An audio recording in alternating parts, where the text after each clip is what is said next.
Bonds is going. Of course he is. Little Captain Bonds. As soon as you said they rang him and he was in bed, I was like, it was Bonds. While the wife is away, Bonds plays. That's he's just like, classic. He's renting his own plane to get over there quicker. Of course he is. Classic Bonds. Let's hope he doesn't get pepper spray this time.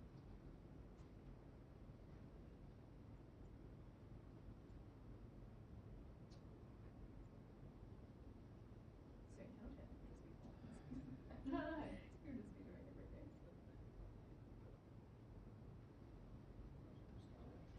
Yep. Don't know. Think so. Never actually used it. We had one, and it's just been replaced by a new one, Which would be a bit. I think so, because the old one needed an inverter for it to smoke out other tinges and new ones. Must be. Must be. Hey, Lincoln, Yo. you got some stuff? No, the ABC's gone peak ABC on it, and like some reason, yeah. That's so good. Yeah, I know. What about the stage thing so much? They'll come around eventually. Well, I think that someone's You've told got them. one. They're convinced. They're convinced that the Yep. that the plan that we would need to get is like $20,000 a year, and they don't want to. So there's like 3 of the big units that get. So how much did all of the big guys cost? Oh yeah, very appreciative client. Yeah. Apparently Sky, I was talking to your head of ops, and they came. He said If he's listening, it's definitely out of the box, and I definitely have updated it at the moment. It's not updated training. he said that he got a little bit of resistance from the bank accountants, and he got it through with no HSC. Well, you could. In the middle of nowhere. Well, like we're paying. We got 2 South London there that we would be paying for a pack. Like just sell it to South London, stop paying that, and like you have something that provides the same level of safety and it's useful for like core business. Yeah. Yeah. And that still means that you can actually run across school. Yeah. I might just get the when she walks in. Are you gonna? What do you want me to do?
go live with the Yeah, you do.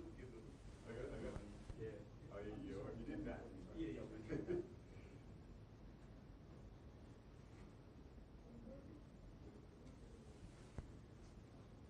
We obviously are specifically going to interchangeable lens cameras, so you guys know what focal length we're in. Yeah, yeah. We've done a few.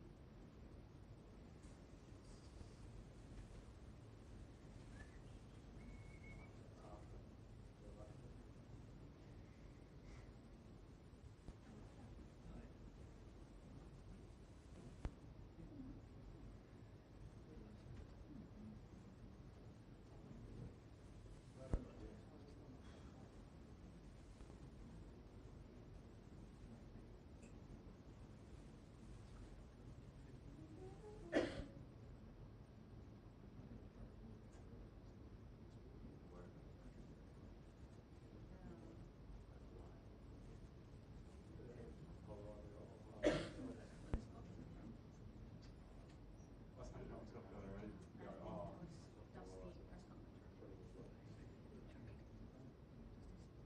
I would imagine We've been in contact with anyone who to do that. It's borderline. And she's worked Oh. Have you eaten any bird recently? Yeah. I have eaten bird recently. It's not very bad. Now I have bird food.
Okay. what's the end plan?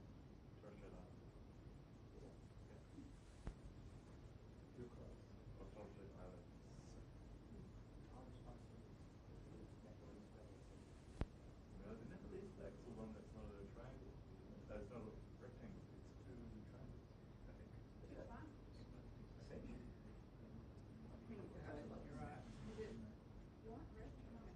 Blue little blue with a red trim. Yeah.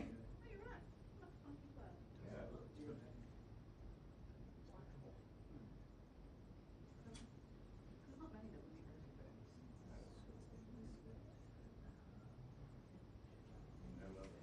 I like it.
Thank you very much for coming. All right. I'm here to give a brief update on the awful floods we have seen in Nepal and Tibet. Horrific images that Australians have seen overnight, and as I said this morning, the loss of life and the scale of the destruction is devastating.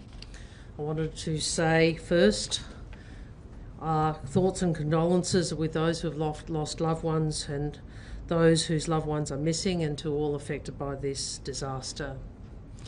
I wanted to give an update which confirms what the Prime Minister has said. We, to date, understand that at least 34 Australians are amongst those missing. We understand these Australians were part of separate pilgrimage and tour groups. I'm not in a position to provide any further details about them at this stage. The government's priority is to confirm the whereabouts and welfare of these Australians, and DFAT officials in Nepal and also China are seeking to do that. Obviously the situation is a difficult one. I've spoken this morning to the Ambassador for Australia to Nepal, Simon Ernst, and I have also spoken to Scott Dewar, our Ambassador in Beijing. I've conveyed to them our support, my request that they do everything they are able to ascertain the whereabouts and welfare of any Australians, and invited them to contact me if they need further assistance. We are currently deploying further DFAT personnel, including crisis response experts, to the region. I've asked DFAT to ensure that we do provide the support needed to these posts, particularly our post in Nepal. The department will continue to engage with local authorities and tour operators. I would say this: I'm sure there are many Australians who are very concerned about friends or family who may be in this region. I would say to you at this stage, access and information are very limited given the scale of disaster. We will do our best to ascertain whatever information we can. We are urgently seeking to confirm the welfare and whereabouts of Australians, and we will be in touch with their loved ones as soon as we have any confirmed information that we can share.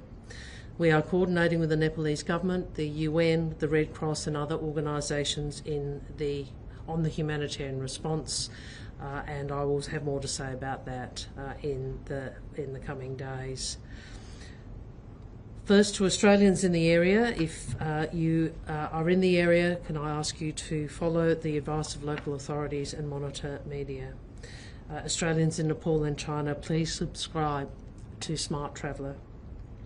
Australians in need of consular assistance should contact our 24-hour consular emergency centre, 1300 555 135, or +61 262 61 3305 if calling from overseas. If there are Australians in Australia who have friends or family who they believe are in the region, you can provide that information also to those numbers that I have outlined today. They are the Consular Emergency Centre numbers. Our travel advice has obviously been updated to reflect the disaster, and I will continue to provide updates to the Australian community through the media, including when we have more information about the Australians who are unaccounted for. I would say to those friends and families, all Australians are thinking of you at this time, as I know this is a very worrying situation for you all. We are also thinking of the people of Nepal and of China and the diaspora communities in Australia. This is a very distressing time for those community members, particularly those who have family members in the area. I know that the government is in contact with leaders in those communities, and we will continue to update them as directly as we are able when we know more. Obviously, I don't have as much detail as I would like at this stage, but we will update when we can. Happy to take questions now. Have the families of missing Australians been notified? I have asked that DFAT engage as far as we are able with the next of kin, but obviously there is, we are still working through that detail. This is an unfolding emergency, obviously, but do we expect the amount of missing people, especially from Australia, to rise? I can only outline the numbers that we are aware of to date. Obviously, the numbers of foreign nationals are higher. As yet, we don't have any further information about if there are any more of those who are Australian, but I would say the number is at least 34. Those numbers have been provided, as you have, I think, seen in the media through tour operators. We will continue to try and ascertain if there are any other Australians who are not accounted for and over and above the 34 that we are aware of.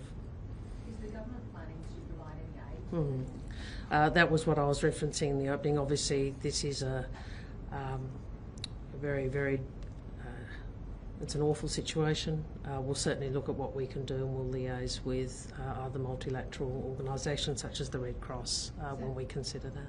Senator, you mentioned the crisis personnel that have been sent over there. Do you have some more details on who has been sent? No, I don't at this point. I just asked DFAT this morning to ensure we dispatched additional personnel to the region. Are you aware of the last known location of those Australians within that disaster area? I'm not in a position to share any of those details. Were they there visiting some of the significant religious sites? Well, I think it is.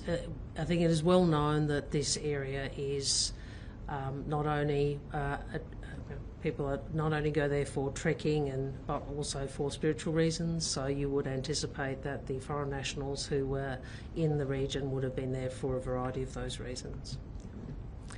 How many calls has DFAT switchboard received?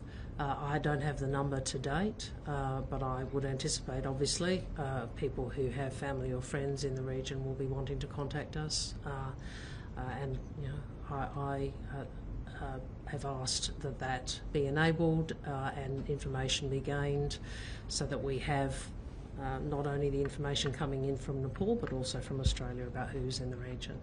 Is there a breakdown at all from whereabouts in Australia these people are from? I don't have that at this stage, and I wouldn't want to do that until we have a bit more information about their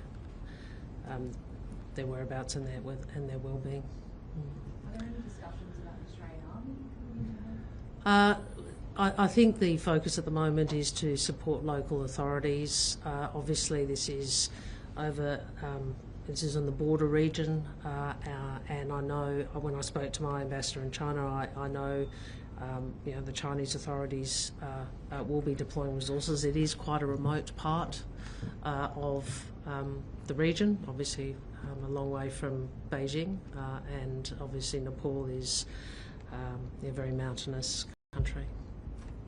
Senator, on another matter, if I may. Oh, is there anything more on this? Because Yeah, maybe just a couple. Yeah. So, Yeah. has Nepal made any requests? Not at this stage. Not at this stage, but I would anticipate that support will be needed. If you look at the footage and the destruction, and we know, you know, this is a country that may not have the resources that will be needed to deal with the recovery by themselves, so they're likely to need a helping hand. And obviously the footage is disturbing, but how worried are you about the well-being of the missing Australians? I think I'll worry, like everybody else, about all of them until we know if they're okay. Sorry, we just clarify the advice to Australians in Nepal, is that to contact the embassy or I think the advice to Australians in Nepal is to make sure they subscribe to Smart Traveller. If they are in need of consular assistance, they can speak to the Consular Emergency Centre, and obviously to follow the advice of local authorities. Sorry, anything more on the Nepal, yes. yes one? Okay. The ages, there have been reports that the youngest of the Australians missing is only 11 years old. Can you confirm that? I don't. I won't be confirming details of any Australians until we have both ascertained them and also engaged with next of kin. Sorry, last one. If Australians want to sort of donate financially, is there a way they can do that through a safe? Look, I don't have any detail to date, but I would say there is often through the Red Cross or one of the other multilateral organisations where there is a disaster of this kind, you often will see an appeal, but that's a matter for the multinational entities. We'll certainly engage with them about that, but I think the first point for us is to try and ascertain Australians' whereabouts and well-being, and secondly, we will look at what government-to-government assistance we can provide in the near future. Right, last one. Sorry. Just one more comment. Those that aren't missing over there that are from Australia, now you're going to help them that might be stranded over there, get back to Australia? Well, look, I think at this stage my focus is on those who are missing, and at this stage I think there are still commercial flights available, but obviously the primary focus is to look at, we want to try and make sure we know who is in the region and who is not yet accounted for, and we want to try and ensure we can confirm their welfare and their location. Last one. Are you able to provide an update on the security treaty with Solomon Islands? Well, the Prime Minister's tasked foreign ministers to engage in discussion about the way forward with Solomon Islands, and we'll do that. Is the government planning the refugee intake to 13,750 from the next financial year, and is this a decision of the Cabinet? Well, I'll comment on Cabinet processes, and I think the Prime Minister's responded to that already. Anything further? Thanks, guys. National Congress last month endorsed a resolution committing Labor to maintain the intake of 20,000 refugees a year, with aspirations to go higher. Is this position a clear breach of that resolution? It's a long-standing position, and the platform has been for a number of years, and I'll refer you to the Prime Minister's comments earlier today. Thank you very much. Thanks, everyone.